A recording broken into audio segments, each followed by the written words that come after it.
અભય થઈને નિષ્પક્ષતાથી નિરપેક્ષ રીતે વાસ્તવિકતાનો અરીસો રૂપી સચોટ માહિતી લાવતો સત્યની સાથે અભય ટાઈમ્સ। સુરત મનપા દ્વારા સ્વામી વિવેકાનંદની જન્મ જયંતિની ઉજવણી કરાઈ હતી। આ સમયે સુરતના પ્રથમ નાગરિક મેયર તથા ગૃહ રાજ્યમંત્રી, ભાજપ શહેર પ્રમુખ સહિતનાઓ હાજર હતા અને સ્વામી વિવેકાનંદજીની પ્રતિમાને સૂત્રાંજલિ અર્પણ કરી હતી।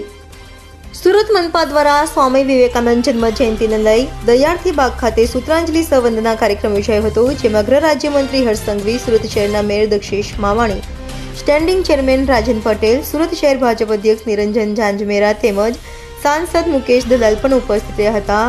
જો ગૃહ રાજ્યમંત્રી હર્ષ સંઘવીએ યુવાનોને યુવા દિવસની શુભકામના પાઠવી ગૃહ રાજ્યમંત્રી હર્ષ સંઘવીએ યુવાનો માટે સંદેશ આપ્યો હતો અને જણાવ્યું હતું, વડાપ્રધાન નરેન્દ્ર મોદી આજના દિવસે નવી દિલ્હી ખાતે યુવાનો માટે મોટું પ્લેટફોર્મ આપ્યું છે। આ પ્લેટફોર્મના માધ્યમથી યુવાનોને રાજનીતિની ફિલ્ડ કે પછી અન્ય કોઈ પણ ફિલ્ડ સફળતા પ્રાપ્ત થશે। સ્વામી વિવેકાનંદજીના જીવનમાંથી અને તેમની અનેક વાતોમાંથી દેશના લાખો કરોડો યુવાનોએ જીવનમાં વિચાર્યું હોય તે મહેનતથી પ્રાપ્ત કર્યું છે।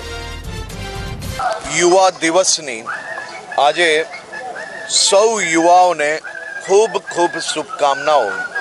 આજે સ્વામી વિવેકાનંદજીની જન્મ જયંતિ નિમિત્તે દેશભરમાં આજનો દિવસ એ યુવા દિવસ તરીકે ઉજવાઈ રહ્યો છે અને આ યુવા દિવસના નિમિત્તે આજે ખાસ કરીને દિલ્હી ખાતે જે યુવાઓ માટે એક નવું પ્લેટફોર્મ દેશના લોકપ્રિય પ્રધાનમંત્રી આદરણીય શ્રી નરેન્દ્રભાઈ મોદીએ આપ્યું છે, તેના માધ્યમથી હજારો યુવાઓને રાજનીતિ હોય કે એમના જીવનમાં જે કોઈ ફિલ્ડ હોય એ ફિલ્ડમાં સફળતા પ્રાપ્ત કરવાનું પ્રોત્સાહન પૂરું પાડવા માટેનું એક ખૂબ જ મોટું સ્ટેજ પુરવાર થશે।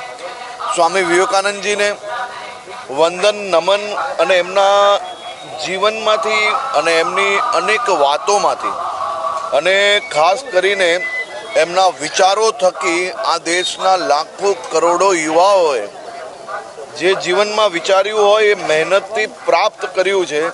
આજે સ્વામી વિવેકાનંદજીની જન્મ જયંતિ નિમિત્તે સુરત મહાનગર ભારતીય જનતા પાર્ટી ચૂંટાયેલા સૌ પ્રતિનિધિ મહાનગરપાલિકાની ટીમ દ્વારા પૂજ્ય સ્વામી વિવેકાનંદજીની મૂર્તિ પર આજે ખાસ કરીને અહીંયા પ્રતિમા પર પૂજા વંદનાનો કાર્યક્રમ રાખેલો, ત્યાં હાજરી આપવાનો અવસર પ્રાપ્ત થયો।